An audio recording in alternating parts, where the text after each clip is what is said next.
in aid of legislation, tapos manira ka ng reputasyon ng tao na wala ka naman palang personal knowledge. Sabihin mo doon, anong in aid of legislation na makukuha doon ng Congress? In aid of persecution ang ginagawa mo dahil sinira mo yung puri ng isang tao na wala ka naman palang personal knowledge.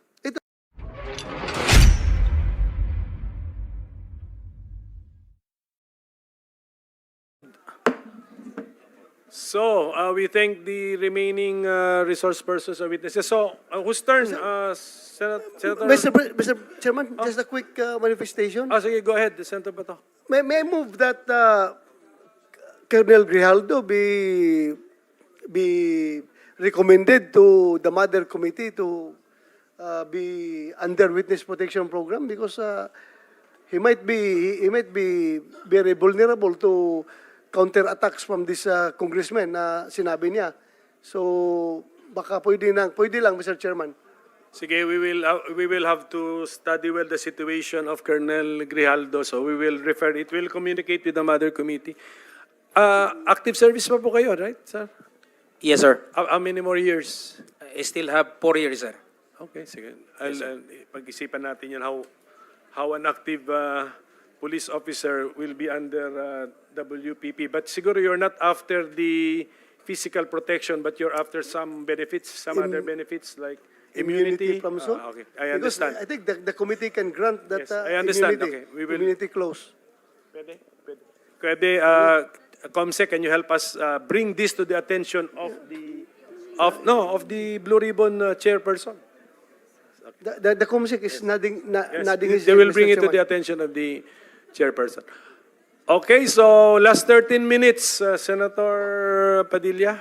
Opo, maraming salamat po, Ginoong Pangulo. And one reason bakit kailangan natin we did not prepare dinner for anybody. Okay, pasensya na kayo. Opo, sa katunayan po, Chairman, wala na rin po talaga akong tanong kay dating Pangulong Rodrigo Roa Duterte dahil nasagot naman po niya lahat ang mga katanungan sa kanya at naging malinaw po talaga ang kanyang posisyon. At plano ko po talaga sana, Ginoong Pangulo, na sa susunod na lang ako magtanong, pero bigla niyong binanggit kanina, nagulat ako kasi yung nandito, ang tingin ko lahat general, tapos binanggit niyo si Ma'am Muking. Hindi ko man po talaga alam ang tunay na pangalan ni Ma'am Muking. Kilala ko lang siya as si Muking. Kaya nung binanggit nyo na nandito si Ma'am Muking, nagulat ako bakit nandun siya sa mga general. Pwede po ba ako magtanong, Ginoong Pangulo, kay Ma'am Muking, bakit po kayo nandyan?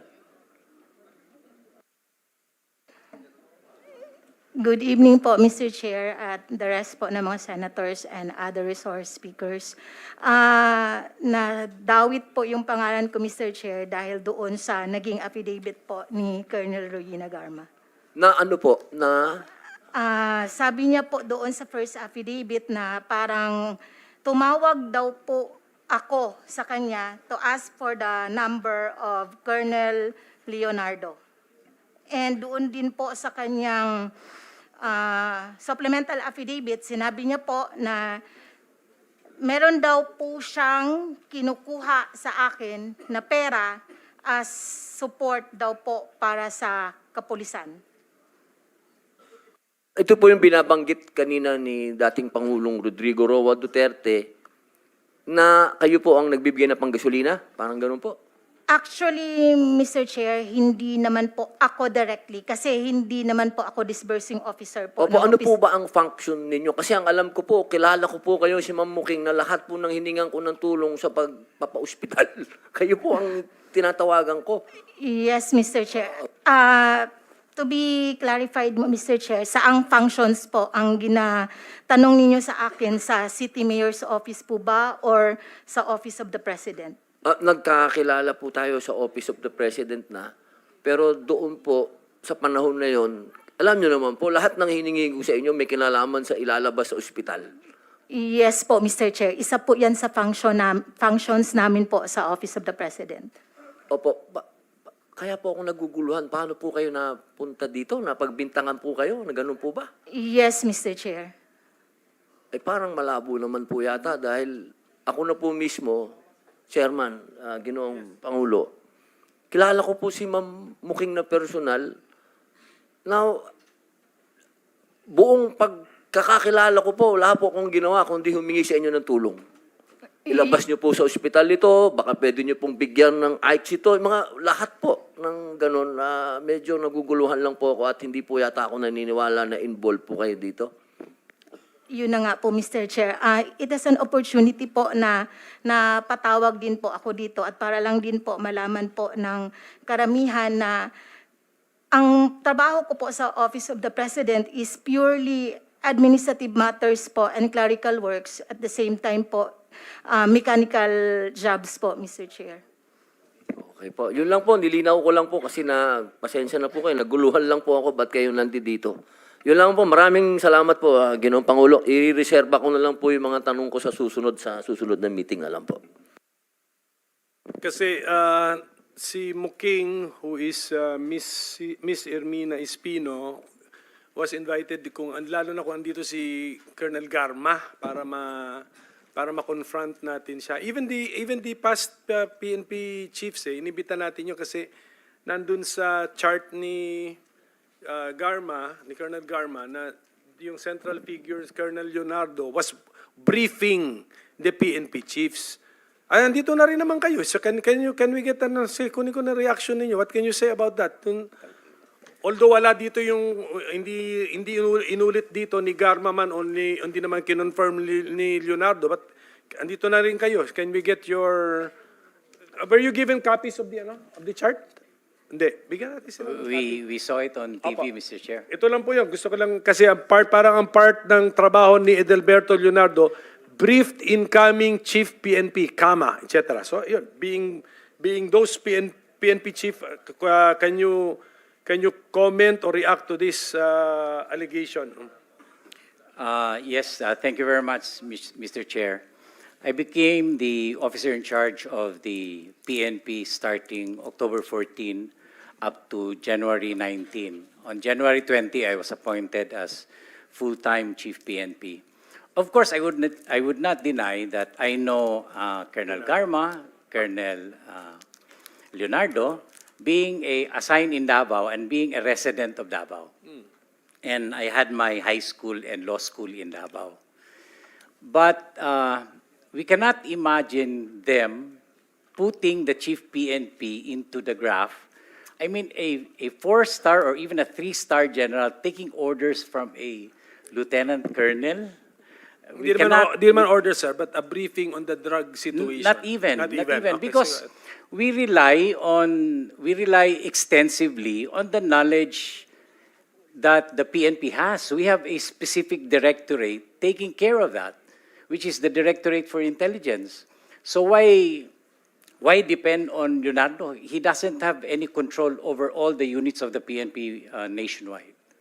So no, Mr. Chair, we deny that we are included, and that graph or whatever drawing that he presented is not true. you were never briefed by Leonardo on the drug situation when you were incoming or when you were incumbent PNP chief. He cannot Yeah. afford to brief me, Mr. Okay. Chair. Because I'm more what- knowledgeable than him. Okay. So how about the others po?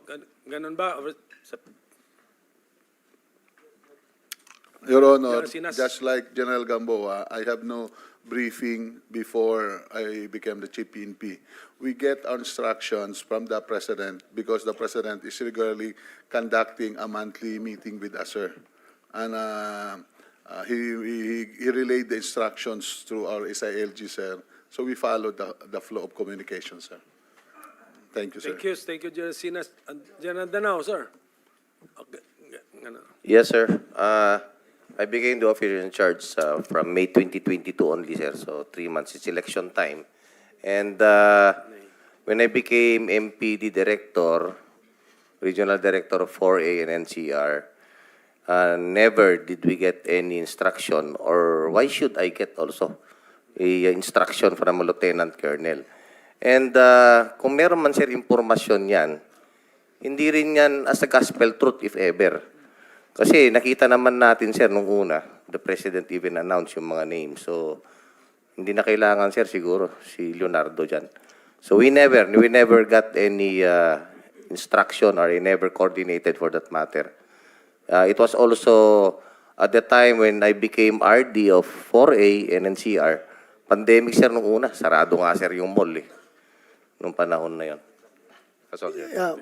Thank you. Mr. Chairman, I am included. You're because the I am fourth. also- Yes, yes. You're I am the fourth also- chief Yeah. PNP. Mr. Chairman, I just would like to make my wonder. I really wonder why. How come a lieutenant colonel is going to brief a four-star general on what particular field of interest about the drug situation? If I need a briefing about the drug situation of the country, I ask the General Aquino. He is the PDEA Director General. I ask the Director for Intelligence because alam niya yung pangyayari sa Pilipinas. Or I may ask General Ferro, my anti-illegal, my drug enforcement unit chief. Why do I have to get a briefing from a lieutenant colonel coming from a region assigned to sa Region 11?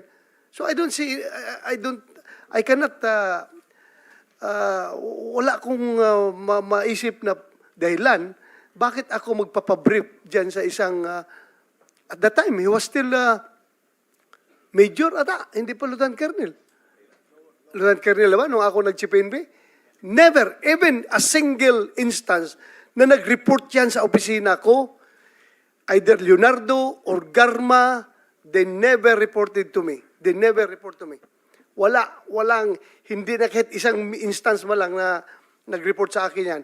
Much more, yung pagbibriefing sa akin. Who are they to brief me? I am the chief PNP. Baka sabihan ko pa siya, you sit down, I will brief you. Mr. Chairman, that's all. Thank you. Thank you. Mr. Chair. Yes, Senator Villanueva, yes. Hindi, si Muking, tama ba yung pagkarinig ko kay Presidente that sometimes namimigay ka ng pera? Kung totoo yun, anong konteksto nun? Actually, Mr. Chair, hindi po ganun ka-elaborated yung sinabi po ni former President. Na-mention ko po kanina, Mr. Chair, na hindi po ako ang disbursing officer. So, ang sinasabi niya pong support, Mr. Chair, is yun pong office supplies, office equipments, and yun pong gasoline po na binibigay namin sa mga precinct commanders po in every precinct po sa Davao City. So cash na yun? No po, Mr. No? No cash po, Mr. In a form of... kung voucher, mga gano'n? Yes, meron po kaming tinatawag na gas slip po, Mr. Chair, yung parang PO slip. Yun po yung kinukuha ng mga police in charge doon sa nakadesignate din po na personnel at hindi po directly from me, Mr. Chair. So can you tell us ano yung mga nahawakan mo ng posisyon sa gobyerno from the LGU of Davao up to kung sa national man? I entered the city government of Davao in 2001. I was appointed as Community Affairs Officer 1 up to Community Affairs Officer 3. Then before the end of the mayorship of the former president, I was promoted again to Supervising Management Officer. And by that time, Mr. Chair, I was seconded to the Office of the President last 2016. So nung natapos na din po yung term ni Mr. President, nabalik na din po ako sa City Government of Davao, occupying the same position. So all the while, LGU employee ka pala? Yes, Mr. Chair. Thank you for that. Senator Villanueva? Just that one follow-up question. When you were giving this what's that gas? Gas slip. Oh, what was your position then in the palace? And not in, I may clarify, Opo. Mr. Chair. Sige po. Hindi, Sorry for my innocence. I'm just a little bit confused. Yung you were na-mention- you were part of PMS ba or PNP or no, Mr. what? Chair. Sige, please. 2016 po, as I had mentioned earlier, I was seconded po So, naging Assistant Secretary po ako ng Office of the President. Okay, you're From an ASEC. 26, yeah, Okay. from 2016 to 2021. And was promoted again to Undersecretary in 2022 before the end of his term. So ASEC, naging USEC. National government employee ka? Yes, Yes. as I had mentioned earlier, Mr. Chair, I was seconded po. Hindi, seconded. Ibig sabihin seconded. Don't you remain an employee of the can't- your mother agency? You keep the original position, Mr. Chair, but the moment you will be seconded to the different office, you will keep the position of the new office, of the adopted office. Sino nagpasweldo sa'yo? Sige, para lang ma-simplify. Office of the President po, Mr. Chair. So gano'n. Tapos, pagbalik mo na lang sa LGU, parang yung seniority mo doon tuloy-tuloy. Tama? Ganun ba yan? Nabalik po ako sa dati ko pong position, which is the Supervising Administrative Officer. Oo nga. Pero counted yung 6 years mo na as if Plantilla po, permanent position po. sige. Anyway, Yeah, Mr. anyway, President. research na lang Yes, namin Mr. yan. Oo, Chairman, sige po. I will no longer belabor the point. I was just trying to understand clearly from the allegations being hurled against her, Mr. Chairman, but I will just pursue it next time. Mr. Chairman, considering that we have the ES here, the Internal Affairs Service, I would just like to point out, Mr. Chairman, that this representation had been emphasizing the importance of accessibility and enhancing the accessibility of our kababayans to the PNP Internal Affairs Service. And I was looking at the reports here. Nakalagay po dito that based on EAS 2023 annual report, 1,777 out of 1,844 police stations, or 96%, have established EAS desks. This is the correct figure, sir. And as of May 2023, there were 4,098 trained EAS desk personnel. Is that the correct statement? Actually, Mr. Senator, ano na po Dated- yan? Noon pa to. Noon pa po yan.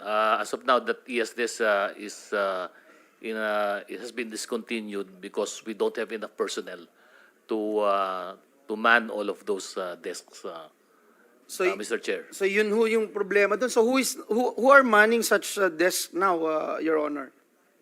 Mr. Chair, if there are personnel available, that these are more in the urban areas, in the suburban and rural areas, we don't have enough personnel. So in the urban areas, we do have a few remaining, but majority. So to date po, sir, I'm sorry, to date, how many EAS desks po in public spaces have been established or operating for that I matter? will get the exact figure, Sige, Mr. Chair. kahit next time na lang. And one last thing, Mr. Chairman, no, nakita ko lang kasi and I cannot just ignore the fact that the IAS reported a 100% case resolution rate in 2022, attributing the same to the implementation of the case management information system, which has revolutionized the way internal investigations are conducted.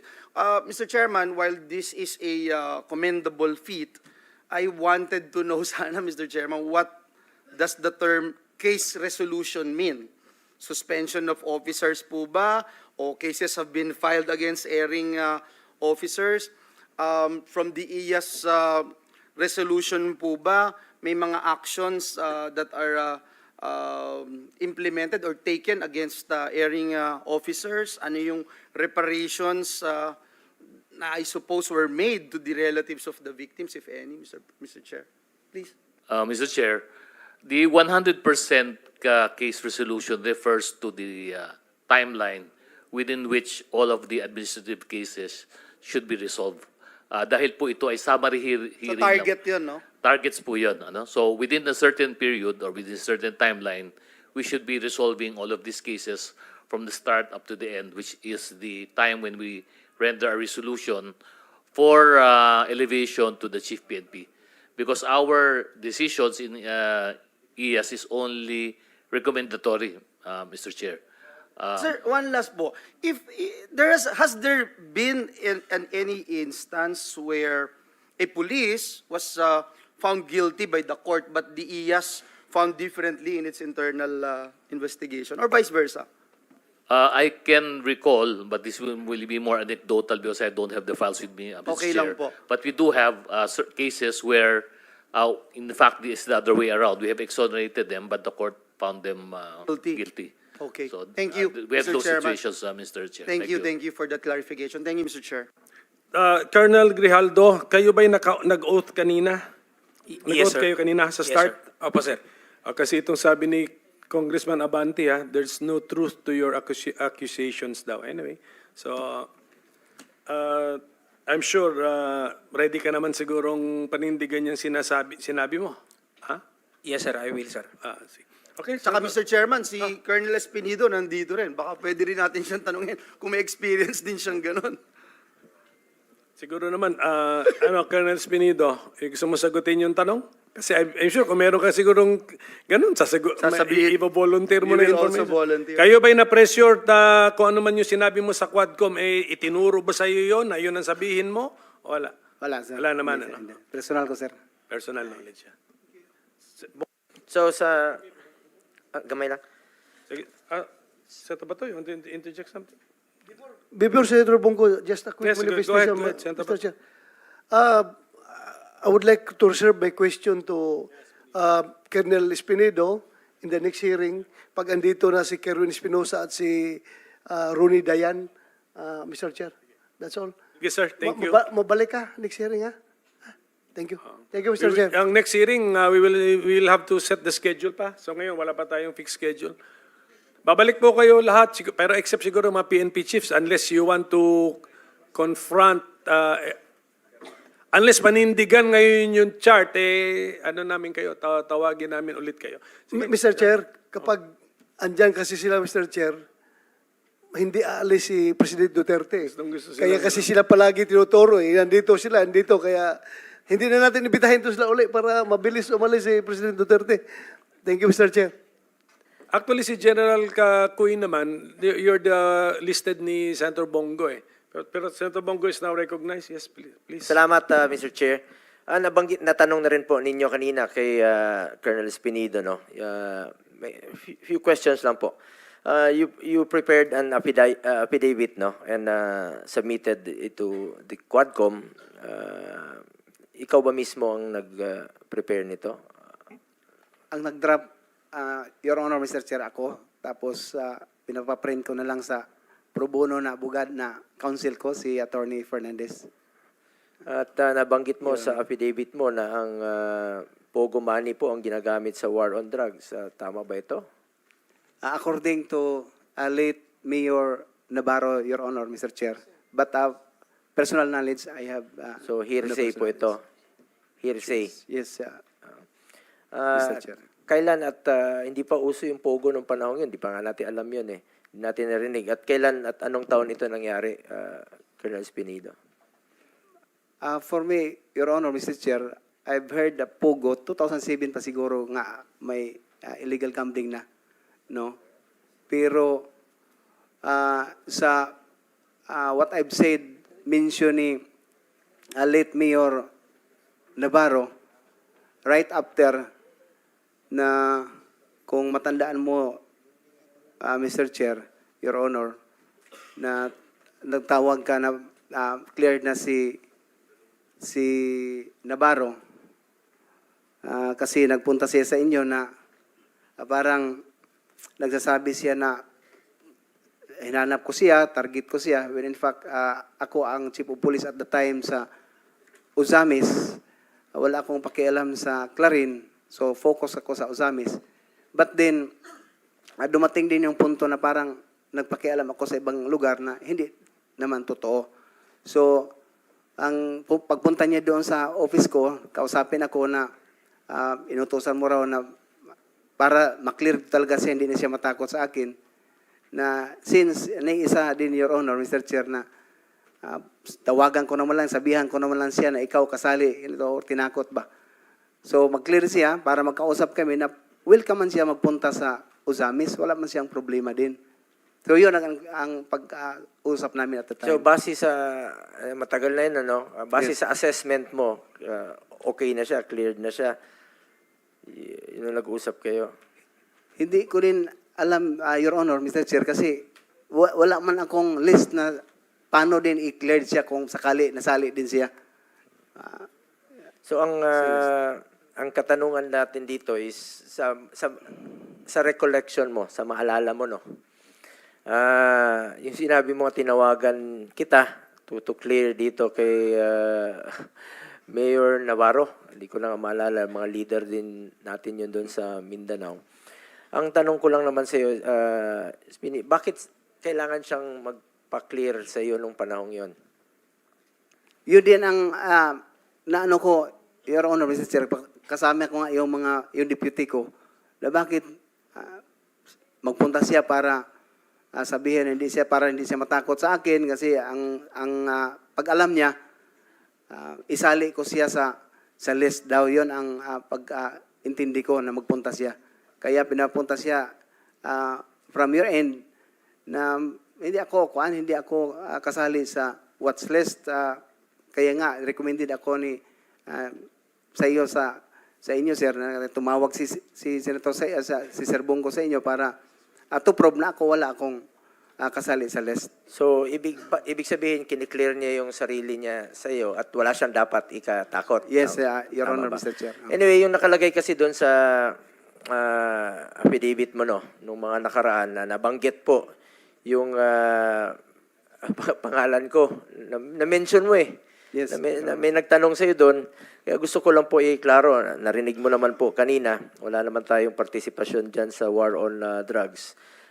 Sa pagkaalam mo at gusto ko lang pong tanungin ka muli dito harap-harapan, meron ba akong direct or indirect participation dito sa sinasabi mo? Nung magsalita ako sa Quad Committee, Your Honor, Mr. Chair, sinabi ko na yon na personal knowledge wala ako. Yun lang ang statement doon sa affidavit na ganun lang ang narinig ko. But personal knowledge to you kung ano ang sitwasyon na ikaw about for that matter sa Quadcom na pinag-usapan, wala akong personal knowledge sa inyo, Mr. Chair, Your Honor. Yun lang, gusto ko lang maklaro. So, purely hearsay yung sinasabi mo. Sa narinig mo lang. Yes, Mr. Chair, Your Honor. Yun lang po. Gusto ko lang iklaro. Kasi medyo iba yung narinig natin doon. Nabanggit mo na ngayon na wala kang personal knowledge. Yes or no? Yes, Mr. Chair, Your Honor. Stated sa affidavit ko dun at yung natandaan ko na true kay late Mayor Navarro. Pero sa inyo, as I've said, personal knowledge, Your Honor, wala. Okay. Salamat. Sa IAS, no? Sa kay bagong IAS natin. Dito pa ba? Si Attorney Dulay, dati po siyang USEC, no, from alam niyo nung mga unang taon ng pamumuno ni dating Pangulong Duterte, galit na galit siya dito sa Ninja Cups. Dahil armado po ito, bagamat dinoble na natin yung sweldo ng mga pulis noong 2018, effective 2018, para magtrabaho talaga sila. Nandiyan dyan pa rin yung mga tinatawag na Ninja Cups. Ano na hubang status sa mga kaso nila? Ilan na hubang naparusahan? Dahil maalala ko noon, naging usapan yan dito sa Senado. Nagkaroon po ng hearing for ilang linggo po, no? Or buwan. Umabot po ng buwan ang hearing yan dito sa Senado. At kung matatandaan natin, naimbestigahan ito sa Senado. Naimbestigahan po ito sa Senado noong 2019 kasi ito nga yung rason na galit si PRRD sa Ninja Cups. Dinoble na niya ang sweldo, nagloloko pa rin, pumapatay. Deadly po itong mga Ninja Cups. Involved po sa sindikato, involved po sa droga. Sabi nga ni Pangulong Duterte noon, wala siyang inutos pumatay ng inosente. Galit siya at gusto niyang, sinabi niya kanina, wala siyang inutos pumatay ng inosente, galit siya at ang gusto niyang tugisin ay ang itong mga Ninja Cups na ito. Kaya ako tinatanong ito dahil kumakalat po sa SOCMED, no, sa social media, ang splice video where I was quoted that I said a reward system on war on drugs. Hindi po war on drugs yun. Kung papanoorin niyo po ang full video, hindi ko po tinutukoy ang reward system sa war on drugs dito. Tungkol yan sa pagtugis sa Ninja Cups. It was after a Senate investigation on Ninja Cups wherein the Senate and PRRD were reconciling the list of alleged Ninja Cups. Yun ang tinutukoy ko doon. I was merely quoting the former president in his desire to arrest and put an end to these Ninja Cups since I was asked by the media kung anong sinasabi po ni PRD noon. Lahat naman ng media, paglabas ko rito, anong sinabi ni Pangulong Duterte at sinasabi ko naman, I am not authorized to speak in his behalf. No? Hindi ko naman pwedeng sagutin yan dahil senador na po ako noong 2019. At patuloy pa rin sila nagtatanong, kaya na-quote ko lang po si dating Pangulong Duterte. Ang usapin po ang tinutukoy sa interview sa akin noong 2019 ay ang pagtugis po ng mga Ninja Cups na nang-abuso sa kanilang kapangyarihan, pumapatay at nakikipagsabuatan sa mga drug lords. Yun po ang tinutukoy ko sa interview based sa binanggit ni Pangulong Rodrigo Duterte noon. Tinatakot niya po ang Ninja Cups at kung pakikinggan niyo po muli ang sinabi niya at sinabi ko, inulit ko lang po yung tinanong sa akin ng media sa Senado. Hindi po ito tungkol at wala po itong kinalaman sa walang basehang paratang ngayon na di umano'y reward system kapalit ang buhay ng sinuman noong panahon ng war on drugs ng Duterte administration. Tulad din naman po ng sinabi ni PRD noon sa kapulisan, gampanan po nila ang kanilang tungkulin, proteksyonan ng buhay at kapakanan ng mga inosente sa paraang naayon po sa batas. This also goes to show that PRRD did not tolerate any abuse of power from the police. His statement somehow prevented abuses to happen by stating a stern warning that anyone who goes beyond his duty will be punished. His strong stance against criminality out of pure love for the country is why he is loved by many. Banggit po kanina ni Senator Bato, iba po yung pantakot intimidation. Mr. Chair, wala pong lugar ang mga abusadong law enforcers sa Administrasyong Duterte. Dahil ang dating Pangulo pa mismo, galit na galit talaga siya. At dito sa mga tinaguriang Ninja Cups. Kaya po, gusto ko nating marinig sa IAS kung ano na ho ba ang nangyari dito sa mga Ninja Cups, sa mga tiwaling pulis na nang-abuso ng kanilang kapangyarihan, pumapatay at nakipagsabuatan po sa drug lords. Kumusta na po ang mga kaso nila? Meron na ho bang na-dismiss? At hingi lang po kami ng update ng komite. Mr. Chair, yung pong sa Ninja Cup, sa akin pong pagkaalala, ito po ay resolution lang po ito bago po ako nag-assume ng aking opisina. Hindi ko lang po hawak ngayon, Mr. Chair, yung details po noong kaso na yun. Ngunit ako po ay handang magsabit po sa committee na to nung update po doon sa mga kaso po na yun. Sige po, pwedeng paki-submit na lang po sa komite. Opo, Mr. Chair. Sa ngayon ba, meron pang mga Ninja Cups? Hindi ko po masasabing Ninja Cups po, pero tuloy naman po ang pagtugis po namin doon po sa IAS, lalo po doon sa mga nai-involve po na ating mga kapulisan, doon sa mga may pagputok po, paggamit ng baril, pag may namatay po. Tuloy-tuloy naman po yung aming pag-imbestiga po sa mga motu proprio cases po natin, Mr. Chair. Salamat, Attorney Dulay. Balikan ko lang po si Colonel Espinido. Colonel Espinido, to clarify, no, sinabi mo na tumawag ako to clear Mayor Navarro. I merely relate to you for you to do your job regarding his implication to drugs. Ganun naman nun. Daming mga mayors na lumalapit sa amin. Hindi ko na po mapangalanan. Maraming lumalapit na mga incumbent mayors na nababalita raw yung pangalan nila sa droga. So hindi naman po ako ang validating, hindi ko naman po trabaho 'yan. So pinapasa ko po sa inyo to validate. Hindi lang po sa inyo, even sa DILG kay Secretary Anyo noon, even sa ating mga Chief PNP pag may lumalapit na mga mayors, not only sa Mindanao, even in Luzon, medyo naawa na nga kami dahil nagmamakaawa na gusto niya i-clear yung sarili niya, Pero hindi, sabi namin, hindi po dito sa amin, hindi po kay Presidente. Meron pong ahensya niyan, ang DILG, ang PNP, ang PIDEA, to validate.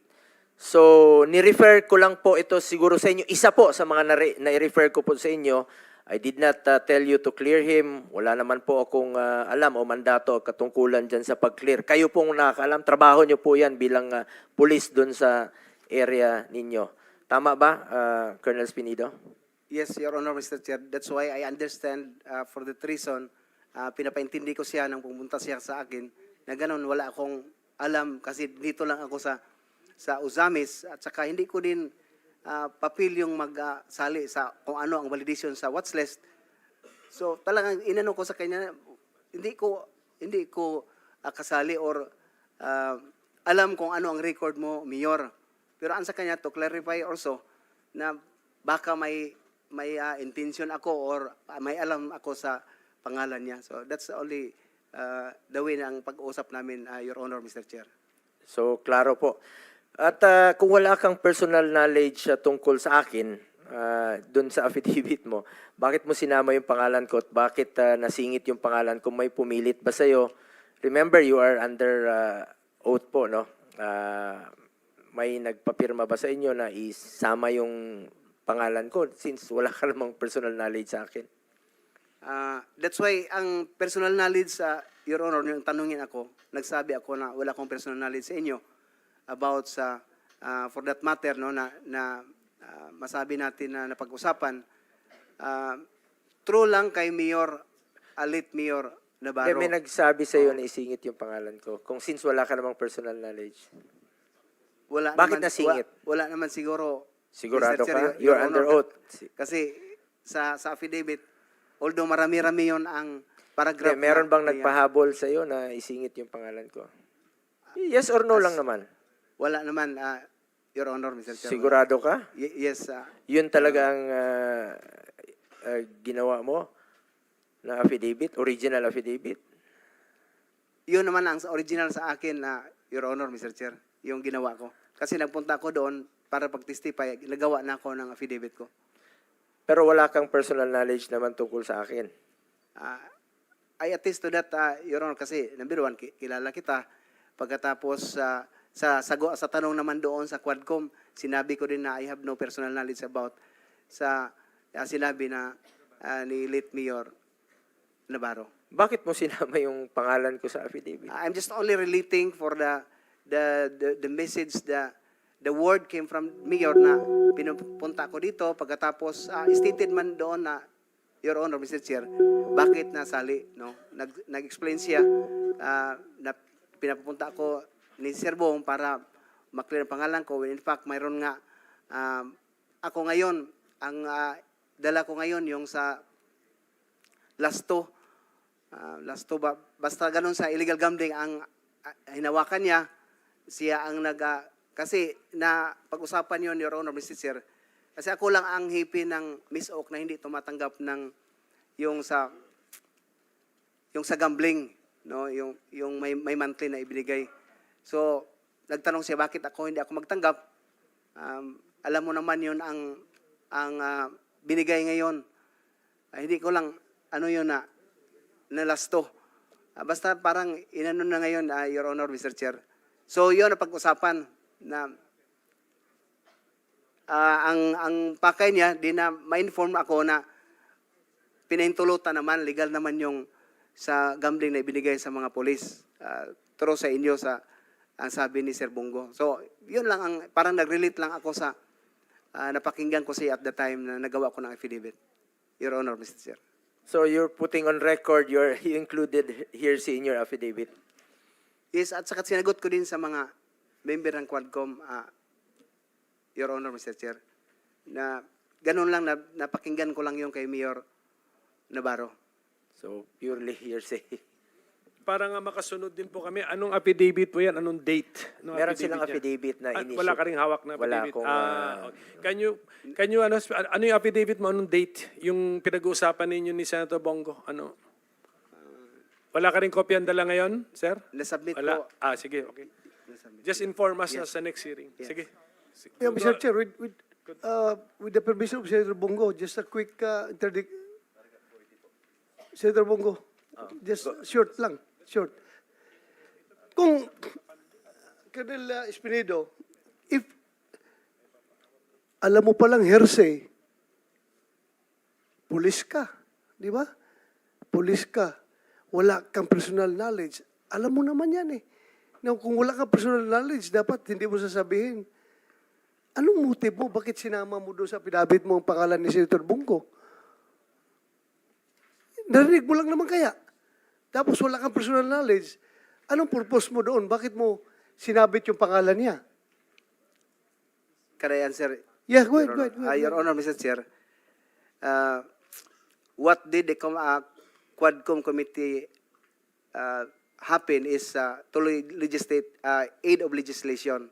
So that is not really the proper court that we file a case, and I must have probable cause to refer to the court that indeed person was also involved in that illegal or whatsoever. So, yung sinabi ko lang dyan, as aid of legislation, to give them an information na yun ang nangyari talaga. No? In aid of legislation, tapos manira ka ng reputasyon ng tao na wala ka naman palang personal knowledge. Sabihin mo doon, anong in aid of legislation na makukuha doon ng Congress? In aid of persecution ang ginagawa mo dahil sinira mo yung puri ng isang tao na wala ka naman palang personal knowledge. Ito, madagdag ko lang, with the permission of Senator Bongo.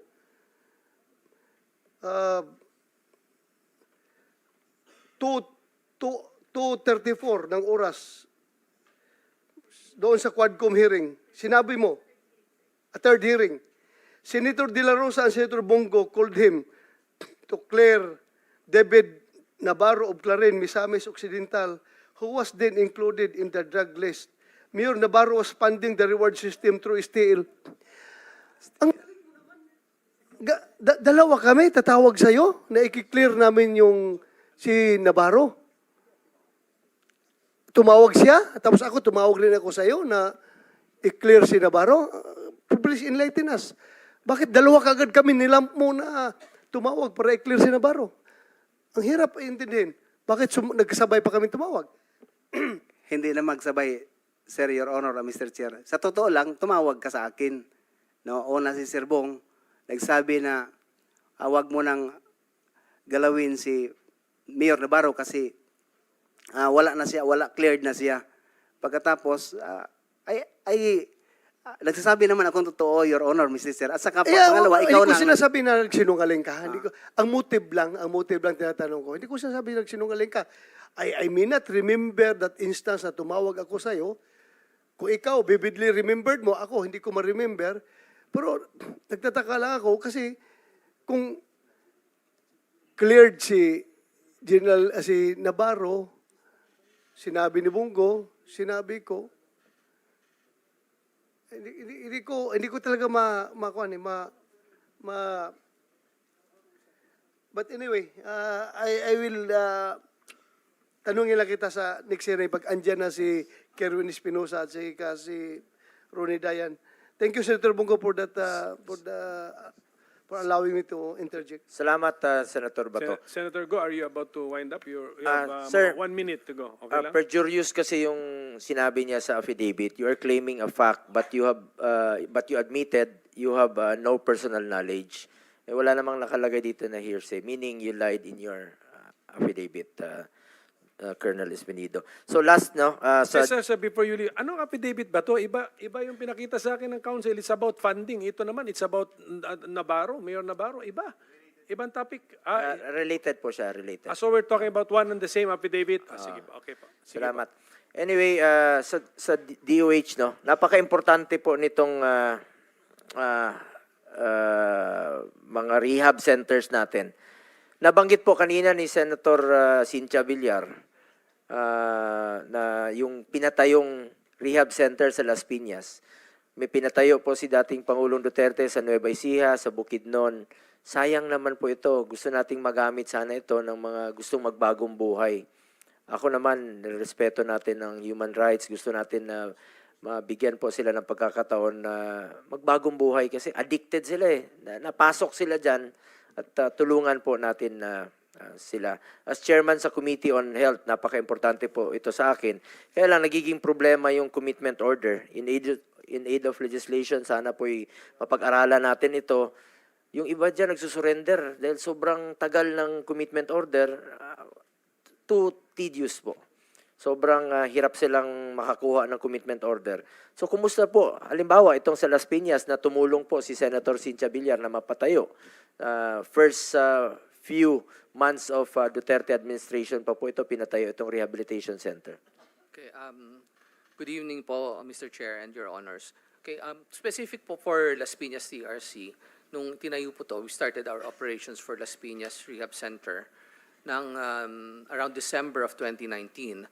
However po, nung dumating ang 2020, dumating po ang COVID, it was used as a COVID-19 temporary treatment and monitoring facility for COVID-19. We resumed operations as a rehabilitation center for that facility noong 2022, and it's now operating at 50% of its capacity, which is 50. The reason for that is medyo kailangan pang i-enhance yung ating facility, and also the need for a higher level of budget po for that. As far as the other facilities are concerned po, Malaybalay and also Mega, they're fully functional naman po. Siguro sa Mega TRC, which is in Nueva Ecija, medyo naparami lang talaga natin ang capacity niya.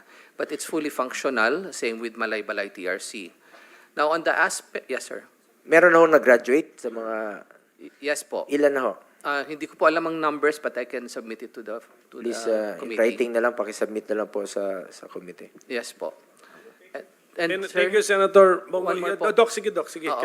Yung Yung 7 tungkol hours ka sa- na rito, so you really have to... Yes, sir. Yung Sige. tungkol naman po sa difficulty in admissions, part po talaga ng RA 9165 na kailangan kumuha ng court order. Opo, so that's part of 9165. Now, if I may continue, Sir Koy, for no. So, ang DDB po came up with the TCO, the temporary confinement order, which is something that we will use to enhance, to make it easier for them. Likewise po, no, only a small percentage of our persons with substance use disorders need to be admitted in a rehabilitation center. So bago po natin sila i-admit ang isang drug user, i-assess po natin ng mabuti, see the level of severity ng kanyang addiction, mild, moderate, or severe, and then we push them to the appropriate rehabilitation program. With that po, with that method po, what we are seeing right now is there are more cases being seen sa community-based programs natin at saka sa outpatient programs. Doc, siguro yung mga experiences ninyo dyan, lalo na doon sa Mega, sa Nueva Ecija, at saka Malaybalay, Bukidnon, kung ano lang yung, give us a feedback na lang. As we implement it, ano ba? Will do, sir. Ngayon, nag-system court order, no? Para ka mapunta ng court, di ba? Court order for kaya nga, admission, court, sir. oh. So, pero sa may binanggit kang DDB, so si General Cuyata was raising his hand. Sige sir, can we keep it brief? Kasi nahiya na ako sa mga, wala tayong hinandang Yes, sir. dinner. Thank you, Mr. Chair. Tungkol po doon sa requirement for court orders sa both voluntary and involuntary confinement sa rehab center, provided po sa 9165 yung requirement na yan. However, we have submitted a proposed legislation po, amendment sa batas na yan na tanggalin na yung requirement for court order for voluntary confinement. Instead, yung patient po will just sign a waiver na pwedeng protection naman po ito ng mga TRC natin kasi there are instances na may mga pasyente na miski voluntary siya, after some time, after a few months, hindi pa tapos yung kanyang 6 months confinement, gusto nang umalis. At pag hindi naman po yan pinayagang umalis, arbitrary detention naman po yung rehab center natin. So it's a form of protection also. So, thank you, Mr. Chair. So thank you for enlightening us. So, pero anyway, ladies and gentlemen, lady and gentlemen, so general thanks na lang to all of you. A general thank you message to all of you for attending our first hearing definitely may susunod pa po ito. And COMSEC, let's invite na this time mga incumbent na, incumbent PDEA, incumbent DDB, incumbent PNP, high-ranking officers and officials. So, with that, so maraming salamat sa inyo lahat. And Bong, no objection tayo. We suspend our first hearing of the subcommittee investigating, subcommittee of the Blue